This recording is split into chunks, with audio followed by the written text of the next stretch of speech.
Welcome back to This Is Why We Watch Movies. I'm Brian. And I'm Landon. And today we have another exciting episode for you. And especially for folks that may be new to the show, because we had a few folks join us from TikTok. Yeah. A clip of ours about Star Wars last week kind of made the rounds, and I think we got something like 100 followers from it. So hello to everyone. Whether you're watching clips on TikTok or Instagram, or you're actually watching the full show, whether on Spotify or YouTube, we're very glad to have you here. Yeah. And today, we're going to be reviewing a very fun film. I would say so. Okay. Before I watched it. Fair. Anyways, would you like to take it away with what the name of the film is? Sure. We watched Wolves. Wolves? Yeah. I assume that's how you're supposed to say I it. think it's pronounced wolves. Well, that's my accent. This man's from the South. Yeah. But there's not a single wolf in this film. No, there were none. Which was highly disappointing. It's kind of like if you go watch Call of the Wild and there's not even someone wild. That's true. But yeah, the synopsis for this film is as follows. Two rival fixers cross paths when they are both called in to help cover a prominent New York official's misstep. Over one explosive night, they'll have to set aside their petty grievances and their egos to finish the job. That's true. And so this is the first post-Marvel movie by director Jon Watts, who also wrote the script for this. And it stars George Clooney and Brad Pitt as the aforementioned fixers. Yeah, so just to dig right into it, I think the only Jon Watts films I've seen are the Spider-Man ones, so that's kind of what I'm going off of as I talk about this. And I know you had mentioned you've seen the other two. I've seen them all, yeah. I was going to say this was an interesting choice for like the first post-Marvel thing that he does. Yeah. I don't know. I thought he was going to take a bigger swing than he did, I think. It was pretty basic, I think. But we'll get to that. We'll get to that. We don't need to talk poorly of our man just quite yet. To talk about the pros, though, I do think that the number one thing that really sells this movie is the chemistry between George Clooney and Brad Pitt. Now, they've worked together, I think, 4 other times between the Three Oceans movies, and there's another one I'm forgetting the title of. I quite adored their interactions in this, and it felt like two friends that were just making a film together. And that really, I think, a lot has to do with Jon Watts' directing style. He encourages improvisations on set. A lot of the interactions from Spider-Man No Way Home were gathered in that way as well, where he just let the 3 actors riff off of each other. And I would imagine a good portion of this film probably has that same aesthetic to it. Yeah, I mean, my first pro is also that George and Brad seem to be having fun. Yeah. It does come through throughout most of the film. It definitely doesn't hold up for me as far as, the full runtime. But there are a couple of moments that I'm like, that's a standout. Right. They have their moments. One thing, too, is that I didn't realize how close in age George and Brad are. Yeah. Because the Oceans trilogy really paints them as having like an age gap. And they're both in their 60s. George is 63 and Brad's 60.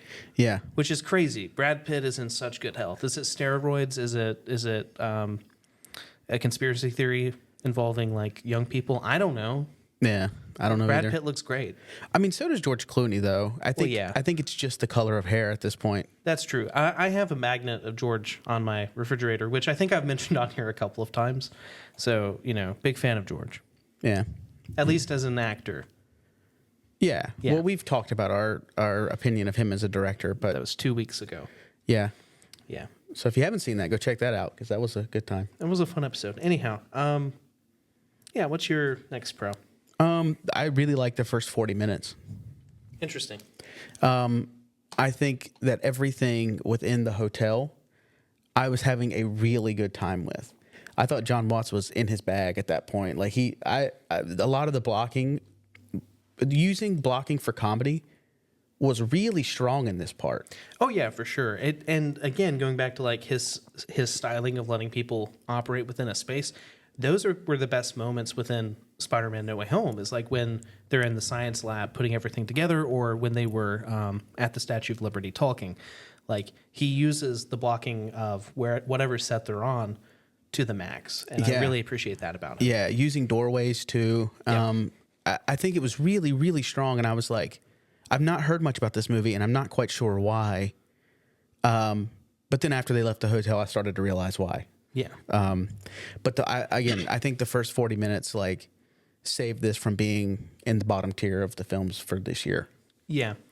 I would agree with that. I really liked most of the opening. I think that the film has that not genuine, but that awkward style that I think his Spider-Man films have, where it's like awkward situations happen. A lot of it has to do with blocking, and also his use of wide shots. This movie has a lot of wide angle shots of like walking down the street or buildings, and like he does that to comedic effect, but also when the character moments happen, you get shallow focus. So they go back and forth between the two styles, and I really did appreciate that about the film.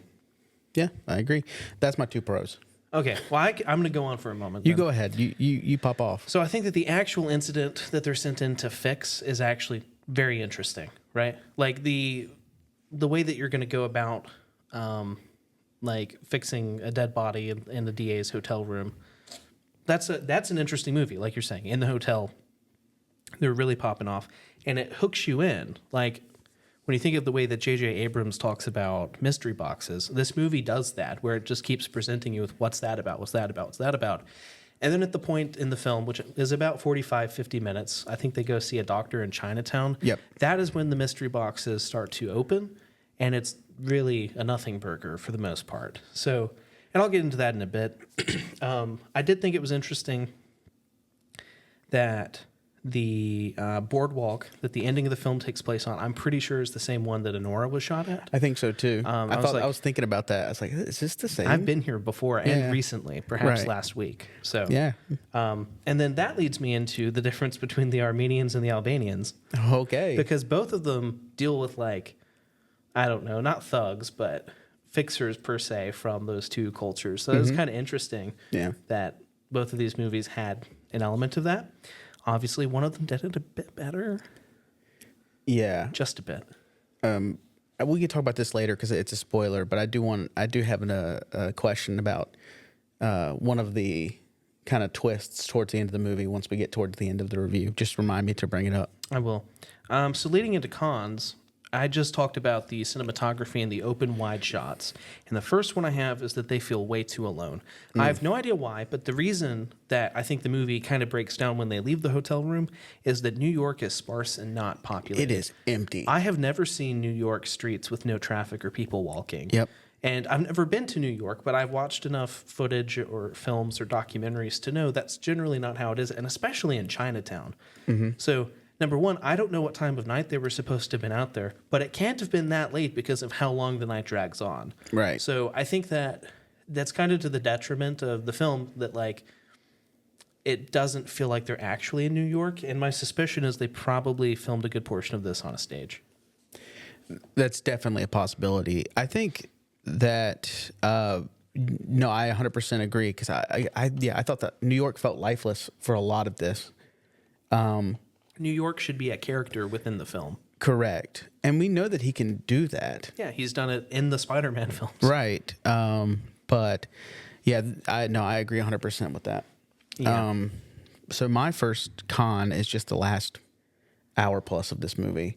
Okay. To me, everything that he was doing well, cinematography wise, I think kind of went to the wayside. And maybe it's just because they weren't in a confined area anymore. But to me, it became it became visually less interesting. Yeah. And it doesn't help that I was also becoming quite, I think the word would, I guess, the story was overstaying its welcome by that point. Sure.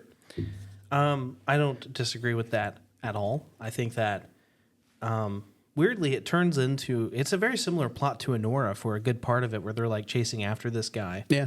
And then they have to but the difference, it diverges after that, obviously. But no, I think the biggest sin of this movie, and you may disagree on this. Okay. And that's okay, y'all, is that it is set in December at Christmas time. You see Christmas decorations everywhere. There are lights up for miles and miles of like the city, I guess. And they never talk about it, and it has nothing to do with Christmas. Now, I'm not saying, well, we need another Christmas action movie, but I think that if they had utilized Christmas as a character in the same way as like we would want them to do New York, this could have ended up being another like cult classic action comedy. Like, I don't know. I could have put it up in the same likes as Die Hard if they utilized the space of New York and Christmas correctly. Okay. I don't know I'm that disappointed. I don't know that I like necessarily agree. I you know, obviously it's obvious that it's Christmas, but nothing comes of that. So then why was it Christmas? I don't know. Exactly. But it didn't bother me, but I also like, you know, I don't know if you can see my face, I can. but I'm bothered. I know y'all can too. I'm so but- bothered right now. No, to me, it didn't bother me, but at the same, and I don't think it would have changed anything if they would have acknowledged that it's Christmas. I'm not a Christmas movie guy. That's why we make action movies set at Christmas. Well, you can go see Red One. It cost them $250 million to make. You know, I had and a it's ticket- currently bombing at the box office. I had a ticket to see that tonight when we got done, and then I won the pass to the film festival, and I was like, actually, no, I'm not going. Wow, that's crazy. Wait, is there something tonight for Cookloris? No, I just need to do my laundry. Oh, fair. That's fair. Yeah, gotta look nice, you know. Yeah. Even this movie had to do with laundry. True, I guess. Yeah. There was a part. Well, I have one more thing before I'm going to ask you about what the your notice thing was. I couldn't tell what the tone of this was supposed to be. Dude, oh, thank you. I'm glad you said that. I didn't even put that down, but yes. What kind of movie is this, Jon Watts? Please, can you write us back and tell us? Yeah, Jon Watts. Because at times it felt like it was a parody of the fixer genre. And it's not helped by the fact that George Clooney, who perhaps starred in the most famous fixer movie, Michael Clayton, is your lead. Michael Clayton's so good. I actually don't like Michael Clayton. Dude, what is wrong with you? Look, I only like high art, okay? Don't even. The best Tony Don't get me Gilroy movie started. is The Bourne Legacy. Okay? So anyways, I have to annoy him Guys, this somehow. might be my last episode. You've said that every episode. This one might be it. Okay. But no, so I can't tell if it's trying to be a parody of the genre or if it's trying to be reflexive on the genre and like deconstruct it. And it can't decide. And because of that, I could never decide if it was funny or just bad. Yeah. No, I agree. I just think that this kind of leads into my next con is that the humor itself got very old. Yeah. I don't know how many ow, my back jokes I can hear. I mean, The first one I got a chuckle out of, I will admit. The fourth or fifth or 17th one in this movie, I was totally out on. how many minutes into the movie do you think it was before I laughed the first time? 25? It was close to an hour. Really? Something happened in the car, and I laughed really hard at that. I think it was the asprin. Okay. There's a I scene was, where he pulls aspirin out of the glove box, and that was actually funny for some reason. Yeah, I thought it was really funny, just the entire cleanup process. I don't know. I got a kick out of that. I mean, funny, sure, but it wasn't like haha funny to me. Well, I wasn't. It was amusing. I wasn't crying, laughing, or anything. Don't get me wrong, but no, I think that. Oh, dude, some of these jokes in this movie are just unbearable. Yeah. But no, and then, but again, the repetition of the back jokes. What are we doing? I mean, maybe he's on a stride from Spider-Man, because we had some back jokes in that. Oh, But that was actually funny. It was kind of like a character moment. going back to the Christmas thing, I also had a thought. It was like, oh, this is basically where they ended Spider-Man. So maybe Spider-Man's just swinging around somewhere. You know what? What if it was a Marvel movie in disguise? I think that'd be so much more interesting. Dude, that'd be hilarious. What Like, if their boss was the Kingpin? That's what I wanted to bring up for spoiler wise. Okay. I called this so early in this movie. My mind went, they're the same boss. Like they're working for the same person. Yeah. Like it didn't bother me. Like for me to be right, I was just like, oh yeah, I knew that. Yeah. For whatever reason, it was like, They're too eerily similar of a person. yeah. And then when they had the same like doctor, I was like, They have the same doctor. They carry the same sidearm. Yeah. Name something the same, they probably have it. yeah, Yeah. yeah, The aspirin.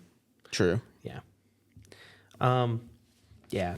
I don't know. I mean, I was really, really excited to see Brad and George, and I think that the trailer for this was a lot of fun. But surprisingly, I would say most of the movie was in the trailer. It's only like the last 20 minutes, which is arguably the worst part, which was not in the trailer. I don't know. I wish that it tried to be something memorable instead of trying too hard to be cool. Yeah, no, I agree. There's nothing to this that I like. This is literally what my next con is that I feel like with again, I'm going to come back to this. The first 40 minutes, I remember a lot of stuff vividly. Yeah. Everything past that is very foggy, and I watched it 2 days ago. Yeah, I actually watched it in 2 spurts because I had some issues when I got home last night. So I was sitting in bed without my glasses on, watching it on my phone, and then I had to go to bed. But if you have a dad around Christmas time, I think they'll eat this up. I mean, sure, but why wouldn't I just if I had a dad, why wouldn't I just go watch Lethal Weapon or Die Hard? I mean, you can, yeah. But I'm saying, like, if better you're wanting use of time, if you're wanting to watch something new, yeah, this would be right up their alley, I'm sure. I have a weird suspicion that I would still rate this over Red One. Yeah, me too. Red One doesn't look watchable. Yeah. But maybe we should watch it because, after all, this is why we watch movies. Yeah, I do think I am going to watch it. I'm going to be honest, because I'm going to have to watch it probably next week because it'll be gone after that. Yeah. But I'm curious to see. I mean, maybe it's not as bad as people say or as bad as it looks. What if it's a Joker 2 situation and it's actually fire? I mean, I would love that. Yeah. I mean, I wasn't excited to go see Joker 2 either, but yeah, it turned out we enjoyed that. But yeah. So, maybe I should give Red One the benefit of the doubt and go in and hope that The Rock and Chris Evans have done something great.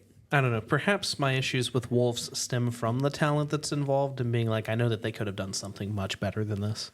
Yeah, probably. That's probably true. But, yeah. Did you see that there is talk of a sequel happening? I mean, I'm not surprised. Yeah.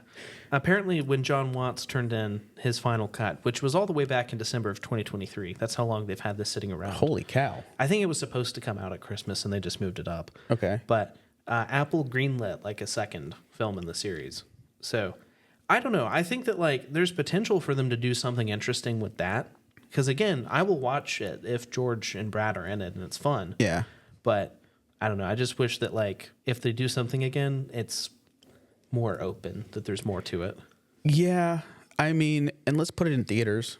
Yeah. That's not even, I don't think that detracts anything in general. But this movie deserved to be in theaters. You have 2 certified movie stars. There's not many of them left. Yeah. That get people to the theater. I think that Brad Pitt and George Clooney could have got people into the theater. It's, in my opinion, it would be them, Denzel, Yeah. and The Rock. As far as male movie stars. Yeah. And Rock, even The Rock isn't he's fading. Right. After Black Adam, after Red One, I don't know. I even think in some circumstances, Tom Hanks has a little bit of pull too with a certain demographic. That demographic is over 60. True. But Yes. they go to see movies. That's true. But yeah, let's put stuff in theaters. Juror Number 2. Clint Eastwood's supposed last film he's directing is a Max original. I mean, that's okay. It doesn't feel okay to me, especially since it's getting a lot of good buzz. People are saying this is one of Clint Eastwood's best films in the last 2 decades, which is saying something. Because he's had some bangers in the last 20 years. He really has, and we're gonna get that on HBO Max. Yeah. Well, you know what, Clint? I understand, even if he doesn't.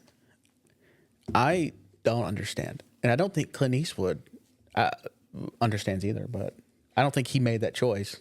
It's interesting, and then I do want to move into rating because we have some more stuff to talk about this week.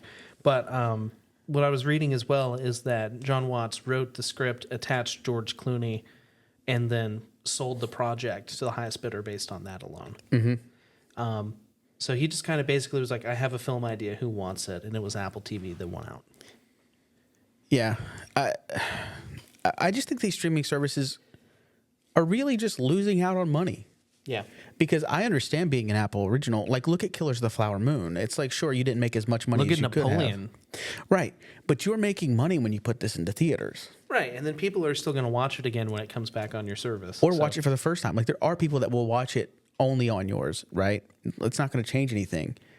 But there's also people who probably would have gone out of their way to go see this movie. I mean, you put the director of No Way Home on there, a movie that made what, $1 billion? Yeah. I mean, but similarly, you see a similar trajectory with the Russo brothers.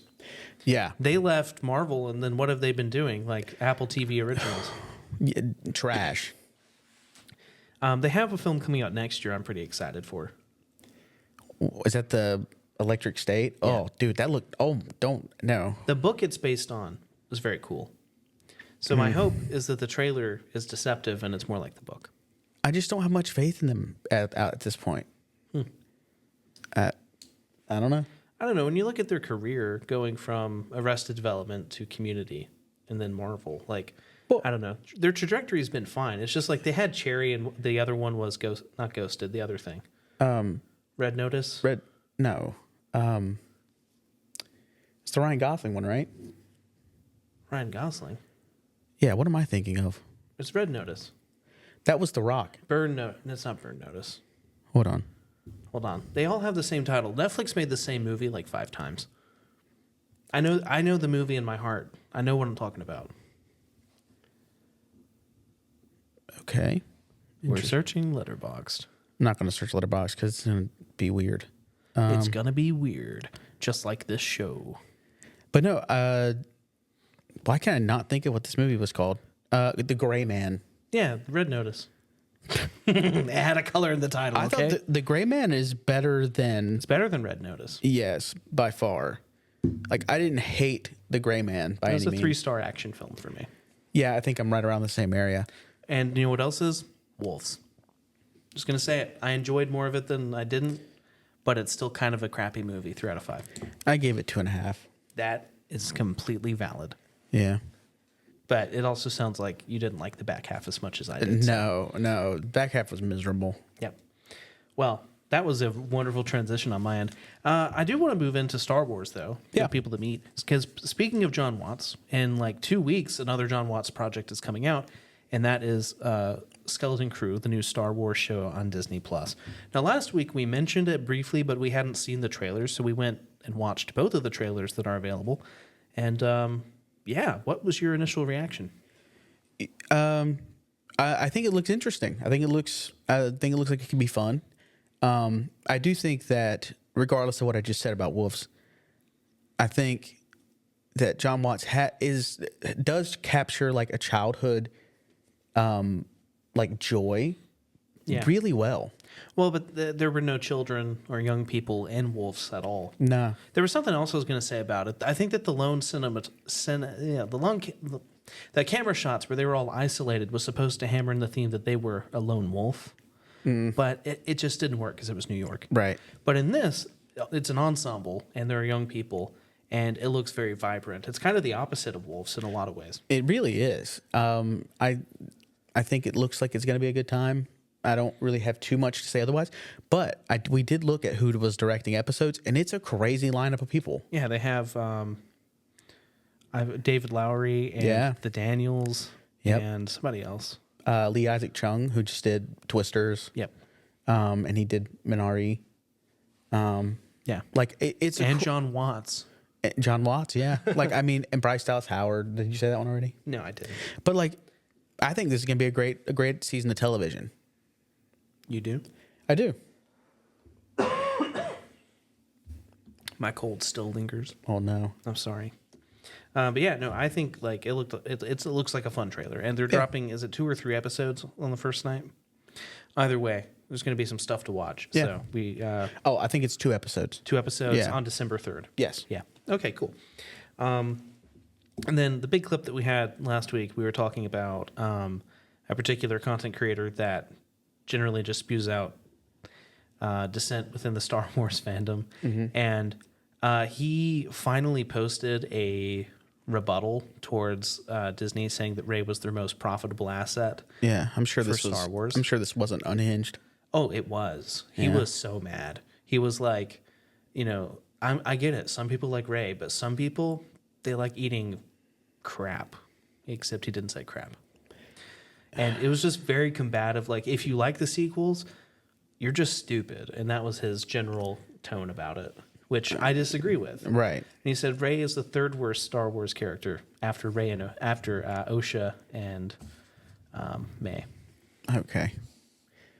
I It's was just like, what are you on about? I just don't like this guy is so like again he's annoying. I don't like to give him much time. No. Like, it's one of those things. It's like if it wasn't the fact that he is like poisoning the fandom, like I wouldn't care. Right. Like I would just turn it off and not keep up with it. But the thing is, I have to know kind of what's going on. Watching this content creator is the equivalency of like tuning into like Fox News.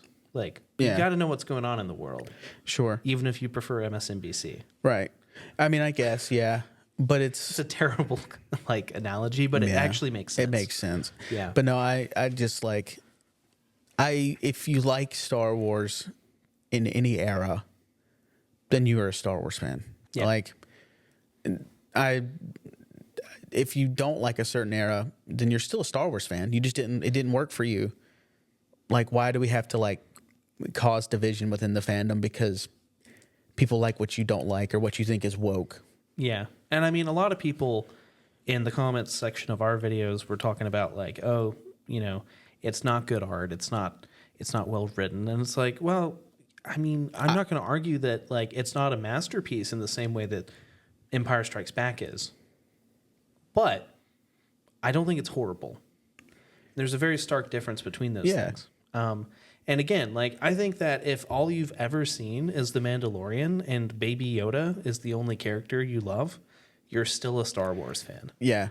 I think that's a very low bar because it should be. There's nothing to gatekeep in the fandom. Yeah, I do. Yeah, that's always like, and comic book fans have the same thing. It's like, well, you're not, it's like you haven't read enough comics. You haven't read 700 issues of Spider-Man. What do you even know? It's like, do you like the movies? Great, then you are a fan of the comic book genre. Yeah, I don't know. I think that like fandom has always had an element of toxicity to it, but what's happened with the internet is like people are able to connect, and while that brings a lot of us together in terms of like people that enjoy being a fan, it also brings together all the people that dislike it and gives them a louder voice than before. That's true. Because I think prior to being on the internet, I generally liked almost everything nerdy that I like came across, Yeah. And I think it's important to say that like if you're here and you're not a fan of the sequels, that's totally fine. We're totally happy to talk about it. Yeah, we're fans of you. We're fans of Star Wars, and again, when we have problems, we call them out. You have problems with Episode 8. I have problems with Episode 9. But at the end of the day, like we're still friends. We're still friends. We both love Star Wars. I will say someone said that it was a civil discussion, and they just haven't seen our private conversations. True. Because we've yelled at each other probably some very terrible things in the past regarding this. That is true. But that's because we know each other. Yeah. But I do think that like if you want to like have debates about Star Wars, I think that's fun. Yeah, it's fun to debate it, but at the end of the day, I think that even though we disagree on 8 and 9, we've never been like, wow, you're not a Star Wars fan because you like this one movie. Correct. That's just crazy. Yeah, because we both fully we've both been Star Wars fans basically our entire lives. And The Last Jedi came out like the weekend that we met. So it's literally been a part of our friendship the entire time. The entire time, yeah. I've been, a defender and of the truth. I've been lukewarm on it. He's come around quite a bit. That's not true. That is true. Don't even get me started. He has come around quite a bit. I liked it. Then I was like, actually, I don't. And I was like, I'm annoyed by it. And now I'm like, you know what? It's whatever. It's a Star Wars movie. And 3 out of 5. I will say I've not watched 9 since the theater. That's fair. I mean, so maybe at some point I'll give it a rewatch, and maybe I'll be a little more generous on it this next watch. I don't know. I highly encourage you to read Shadow of the Sith before you watch the movie. Okay. I think that book like kind of enhances some of the character beats, even though it was written retroactively. It's kind of the same way that the Clone Wars interacts with Revenge of the Sith. Okay. So I would highly recommend that. Anyhow, and I recommend that to you guys too. Shadow of the Sith by, I think it's Adam Christopher. That sounds about right, but Luke and Lando are on the cover. You should go read it. Oh, and if you want to talk about in the comments, want to talk about the books too. I think we both read quite a few of the new canon stuff. So Yeah. I've been slowly working my way through the Light of the Jedi. I have a lot of issues reading the High Republic stuff because it's harder to connect with for me, but like it's still interesting as like a whole. It's just the actual book itself is not my cup of tea. that's fair. Anyways, yeah, Star Wars, we love it. The last thing I'll say is that in Deadpool and Wolverine, Deadpool says that he's Marvel Jesus. And I didn't know this, but at the point that movie came out, it had been 33 years since Deadpool was first published. And Jesus, I think, was 33 when he began ministry, or at least when he was crucified. Either one. It's not important for the sake of our argument. This is our 33rd episode, and people were saying that we're what the Star Wars fandom needs. So we're basically a collective Star Wars Jesus. I mean, you can say that. That's I don't know. such sacrilege, even for me. It's yeah. There's a sacrilege element, but also there's a little bit of like. There's so much narcissism. There's too. so much narcissism in that. I hated that. That was terrible, but also whatever, dude. I don't care. I wrote it down and I was like, yeah, that's some wise comedy. You're like, this is gonna hit. This is gonna hit. I'm like, no, we're gonna get so many hate comments on this. Yep. But that's okay. We welcome that. Fair enough.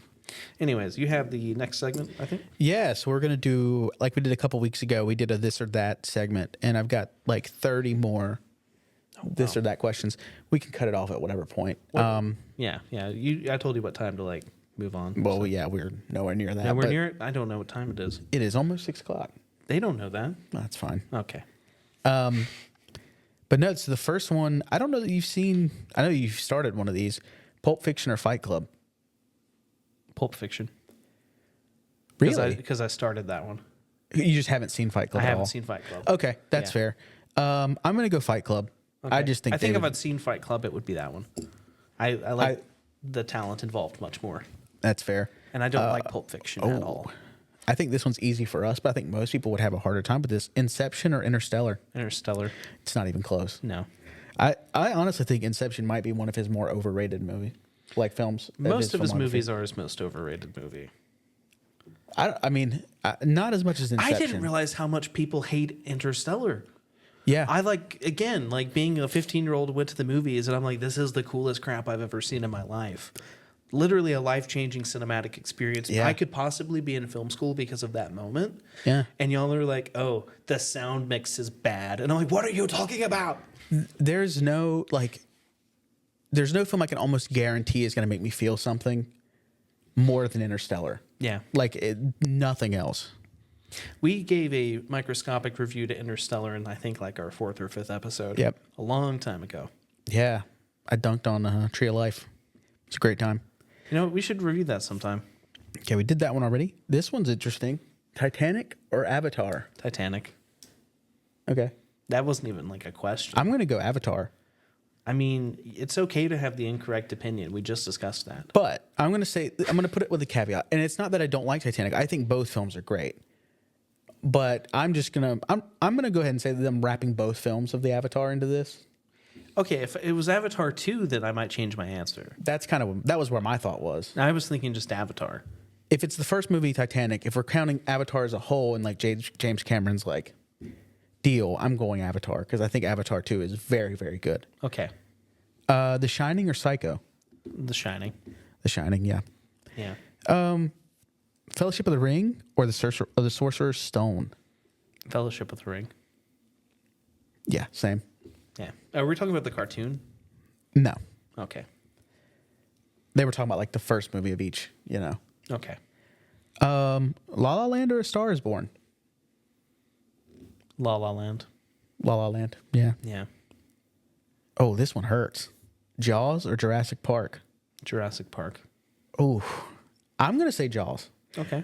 Because I didn't even realize this until, I don't know, a couple months ago. I have watched Jaws an absurd amount of times. Like since 2017, I have it logged like 4, 5, 6 times. I've not seen it since 2007. That's crazy. Yeah. You should go back. It's great. Okay. The Matrix or Terminator 2? Terminator 2. Come on now. I'd be back. I'm going to That's say a terrible Arnold. I'm sorry, Internet. I'm going to go with The Matrix. I think the first Matrix is so good. It's one of the best action films. I mean, I don't know. I came to The Matrix so late. I didn't see it for a long time, and then when I finally saw it, I was like, oh, it's okay. I don't know, and I think that like Terminator 2 like hits more points for me within that. Okay. But they're both fair answers. That's totally fair because I did a screening when it got re-released in IMAX before the most recent Matrix film for a lot of the employees, and most of them came out being like, Yeah. I think if I had seen The Matrix when it was new, I'd have very different feelings about it. yep. All right, so Parasite or Everything Everywhere All at Once? Everything Everywhere. Okay, this is not close. Parasite is like miles better. Yeah, but I have more fun with one of them. I actually had a very visceral reaction to Everything Everywhere.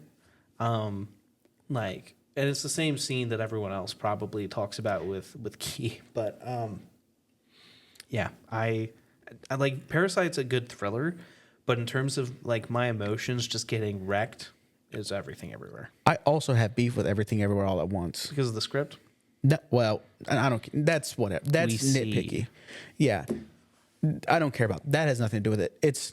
There is a particular scene in where Key has to do a certain thing in order to like jump to a new like version of himself, right?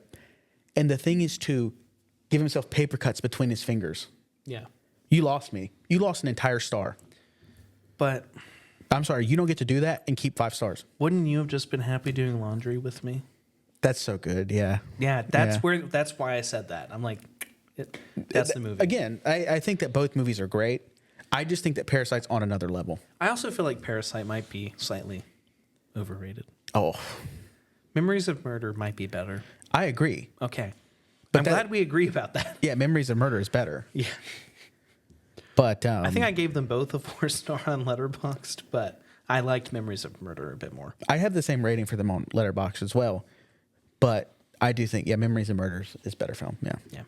So we're going to do director versus director now. Oh, no. And we'll come back to film versus film in just a minute. This one might be hard. Like, it's interesting for you, I guess. Steven Spielberg or James Cameron? Steven Spielberg. Yeah, I agree. I thought you might give that a pause for just a moment. But Scorsese or Tarantino? Scorsese. I agree. Nolan, Christopher Nolan versus Denis Villeneuve? Christopher Nolan. I'm going to go Denis. I just think That's that fair. I've not seen all of his films, whereas I have seen all of Nolan's. I think I'm missing one or two, but I think that it's like very much Denis is more my vibe. Yeah. And then Wes Anderson or Tim Burton? Wes Anderson. Yep. Not close. Greta Gerwig or Sofia Coppola? Greta Gerwig. Yeah, I agree. Little Women puts it over the top. I just don't really like Sofia Coppola's style. I've only seen Lost in Translation and Marie Antoinette, and I didn't really dig either of them. Okay. I'm a big fan. I'm a big fan of both, but I think if you make Little Women, you win. You go into a different plane of transcendence. Yeah. Yeah. Again, if you have not, for whatever reason, if you've somehow not seen Greta Gerwig's Little Women, do yourself a favor and do that. Yeah. It's a good movie. Kubrick versus Ridley Scott. It's Ridley Scott. I was about to say, are you going to be like, can I pick neither? Or Okay, so I've actually seen every Kubrick movie. That is a rarity. I took a class on him back in my undergrad, and I came to the conclusion I do not like Stanley Kubrick. Yeah, I knew you were going to say that. I had so I went to the Mystery Movie Monday on Monday, expecting to see Luca Guadagnino's Queer. It was not. It was Gladiator 2, which we are seeing tomorrow. He's still a little upset with me about this. I think there's a strong era of Ridley Scott's career. I do not think we're there anymore. I think Kubrick, for me, was more consistent. So I'm going to go. Barely made anything. But when he did, it was an absolute banger. I mean, I like Barry Lyndon, The Shining, Full Metal Jacket, Doctor Strangelove, and Lolita. And that's a weird one to say. I like, but it was a fun watch. Okay, I'm sorry. Yeah. But I don't know. I don't really like 2001, and that's the one that he's remembered for whatever reason. And I despise A Clockwork Orange with passion. Okay. So I mean, you're wrong, but that's okay. Alfred Hitchcock or Orson Welles? I don't think I've actually seen Citizen Kane. So, Dude, you are literally getting your master's degree in film, and you've never had to watch Citizen Kane? Have you not heard this lore? No. I've watched it in four different classes. All right, let's backpedal, y'all. So when I was an undergrad, I was supposed to watch Citizen Kane for film history. And then we got moved online for COVID, and I completely was able to skip out on it. And then here, I want to say it was on a list one day, and for the meme, I just didn't go. That was the day I used my skip. That's crazy. So yeah, I've yet to see Citizen Kane. I've had people talk to me about Citizen Kane, and I can have intelligent conversations about Citizen Kane because I actually did all the readings about it. I just have never watched the film. That's crazy. I'm going to say Hitchcock, Same. but I just think that I like his vibe a little bit more. I have a cold. Bong Joon-ho or Guillermo del Toro? Oh, this hurts. Oh, That's not even a question. is it not? There is such an answer, and it's right in front of you. Yeah, there's two options. Yeah, and there's such an answer. All right, which one is it? It's Guillermo. I'm going to go Bong Joon-ho, Okay? but it really hurts because both of them, I don't think neither of them have a miss for me. I haven't seen as many Del Toro films as I should have, but Pacific Rim, I think, is a hidden gem of the science fiction I agree. genre. It's one of the best films I've seen from the 2010s. It's probably one of the best films of 2013, and it's really saying something. But it really got glossed over for other films. I don't know, Iron Man 3 was big that summer. You had Man of Steel. There was a lot of stuff going on in 2013. And Pacific Rim's the one that flew under the radar, but it's awesome. Pacific Rim Uprising is not as good because it's not directed by Guillermo, but I still have fun with it. But the first movie is just oh my God. Yeah. No, the Pacific Rim was the first film I watched this year. It's a great way to kick the year off. And I may do the same thing next year. You should watch Pacific Rim Uprising on December 31st. I've still never seen it. You didn't watch it? No. Interesting. We've talked about this. I never went and saw it because I did not think it looked that interesting. I mean, it's a fun, like I've said, it's fun, right? Mm-hmm. The kaiju fights are fun. Sure. The story is not. The thing about Pacific Rim is that it has a very emotional core to that story. Yeah. About connecting with people and not knowing how they feel. Whereas the second movie kind of glosses over that. Yeah. Okay. Hayao Miyazaki or Brad Bird? Brad Bird. Hayao Miyazaki. And that's not close. I'm going to be honest. It's not. Brad Bird gave us Mission Impossible Ghost Protocol. Great movie. Fantastic movie. But he gave us The Iron Giant. But have you seen what Hayao Miyazaki has made? I don't think I've actually seen any Hayao movies. That's the problem then. What did he do? Most of Studio Ghibli stuff. Yeah, I've seen Ponyo. Did he do that? Yeah. It's okay. I wasn't big on Ponyo, so then I just never watched any other Studio Ghibli stuff. This is my last episode, guys. I'm 33. It was a strong 33 episodes, but I think actually you've only been on 30. It was a strong 30 episodes, but I'm out. There were 3 before you. That should be a movie. 3 before you. Okay. Jordan Peele or Ari Aster? Jordan Peele. Yeah. You want to do a couple more? Yeah. Okay, so we can do some more film comparisons. The Social Network or Whiplash? I don't think I've actually watched the entirety of Whiplash. Dude. But I don't like The Social Network, so I'm going to go Whiplash. Okay. I started Whiplash last night because I don't know. When I was in bed, I just got really tired out of nowhere. I'm going to finish it later. I've seen the short film. Me too. Yeah. But I'm going to go Whiplash, but not by much. 7 or Prisoners? Have you seen 7. Prisoners? No. Prisoners is very good, but I'm going to go 7. No Country for Old Men or There Will Be Blood. No Country for Old Men. Mainly because I haven't seen There Will Be Blood. That's crazy, but I'm going to agree with that. No Country for Old Men. No, it never looked interesting to me. Okay, The Grand Budapest Hotel or Knives Out? Have you seen Grand Budapest Hotel? Yes, many times. I like. That's I like surprising. them both. How is it surprising that I've seen one of the best movies of the 2014 year? Is it? Yeah. Listen. Honestly, what was the other option again? Knives Out? Yeah. Between the two of them, I think I have more fun with Knives Out. Yeah. I have a love-hate relationship with Wes Anderson. Some of his stuff I really enjoy. Some of it I do not. Grand Budapest Hotel falls into the do not category. I have it on Criterion. So do I. Yeah. I said that I don't like it, but I did end up paying $40 for, or probably $20 because I probably got it on sale. Moonlight or Call Me by Your Name? I haven't seen Call Me by Your Name. So I'm going to go Moonlight. Yeah, Moonlight's. Moonlight's a very good film. Yeah. Silence of the Lambs or Zodiac? Zodiac. I'm going to go Silence of the Lambs. Okay. Requiem for a Dream or Black Swan? Oh, Why do you keep naming movies I haven't seen? I don't know. Matt, does Black Swan has Natalie Portman? Yes. Okay. Yeah, that one. Black Swan's better, yeah. Forrest Gump or The Shawshank Redemption? Forrest Dude, Gump. Please stop. The Shawshank Redemption is so overplayed. Stop.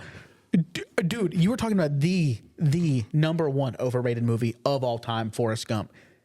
No shot you just said that it's overplayed.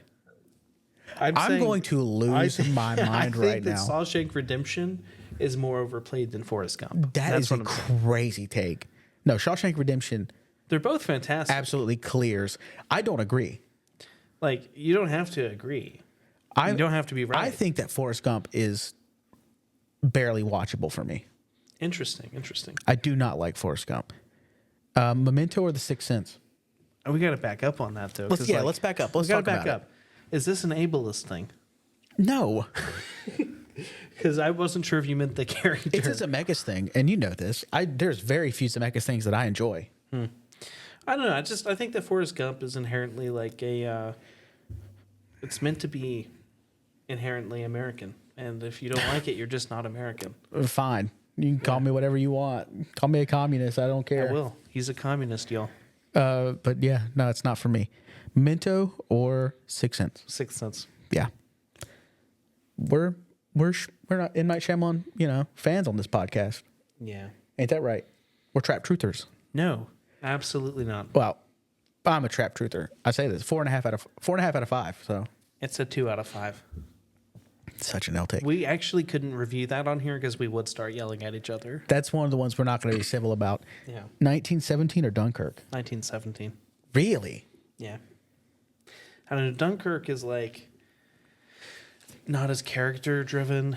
It's very like there's plots happening. It looks nice, but I think there's something about 1917 that really enthralls me. I agree that 1917 is better. I was just surprised that you said that. Why? I don't know. I expected you to Dunkirk is one of my least favorite Nolan movies. Interesting. It's up there for me, actually. It's better than Oppenheimer.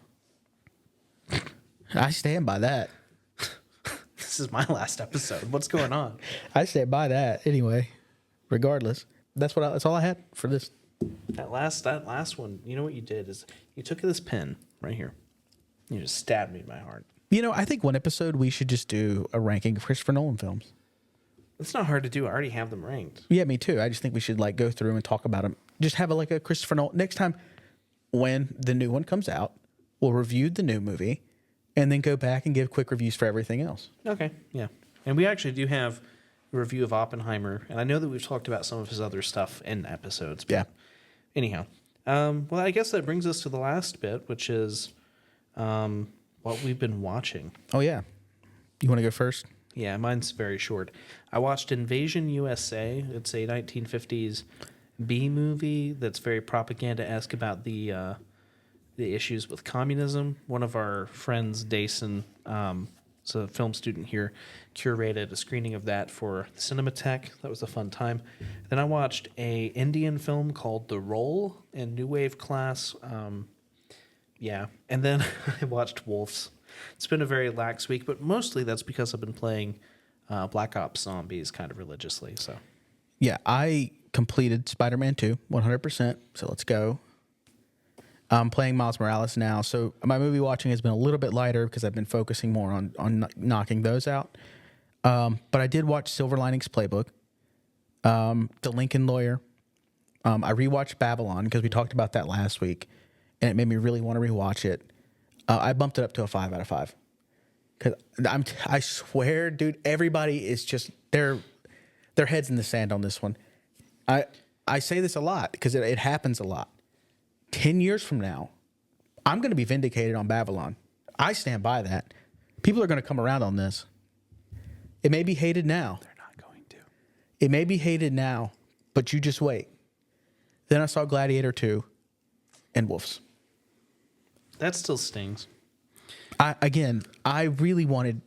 That was not what I wanted to see that night. I stand by that. You know what you did. Anyways, well, that's all that we have for you this week on This Is Why We Watch Movies. If this is your first time watching or listening to a full episode, thank you for being here. We hope you come again. Hit that subscribe button, all the things. Also, you can follow us on Twitter, Instagram, Threads, and TikTok. There's 4 of them at TIWWWM So the clips that we post are on there, and sometimes other things go up. It just depends on how much time we actually have. Yep. So, yeah. Do you got anything else? Nope, that's it. Okay. Bye.